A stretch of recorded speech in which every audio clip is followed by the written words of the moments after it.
Radio Veritas Asia Telugu విభాగం శ్రోతలకు స్వాగతం సుస్వాగతం.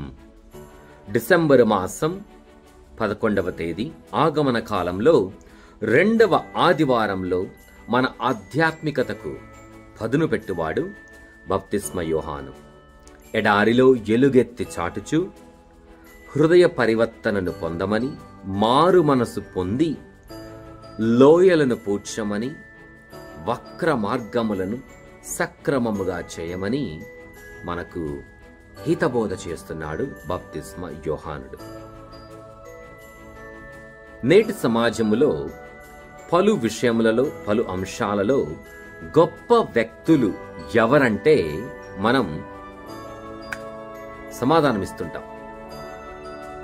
పెద్ద పెద్ద కంపెనీలు నడిపే యజమానులని, యాపిల్ లేదా గూగుల్ లేదా మైక్రోసాఫ్ట్ లేదా అమెజాన్ వంటి ప్రపంచంలోనే గొప్ప ఆర్థిక సంస్థలుగా మనం పేర్కొంటూ, బహుశా వాటిని నడిపిస్తున్న అధినేతలను గొప్ప వ్యక్తులుగా, లేక నోబెల్ పీస్ ప్రైజ్, నోబెల్ శాంతి బహుమతి పొందిన వ్యక్తులను, లేకపోతే దేశాధినేతలను, రాజ్యాధినేతలను మనం గొప్ప వ్యక్తులుగా పరిగణిస్తుంటాం.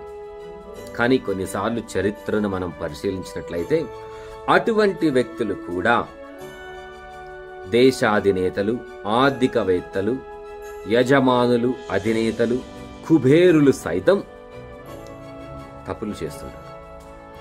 కానీ మనం ఎవరి దృష్టిలో గొప్పగా ఉండాలి, ఎవరి దృష్టిలో మనం పరలోక సంబంధమైన విషయములందు శ్రద్ధ చూపాలి? నేటి సువిశేషములో స్వయాన క్రీస్తు ప్రభువే మానవులందరిలో, మానవ జన్మము ఎత్తిన అందరిలో బప్తిస్మ యోహానుడు అత్యంత గొప్పవాడు అని పలికాడు. స్వయాన క్రీస్తు ప్రభువు పలికిన మాటలు,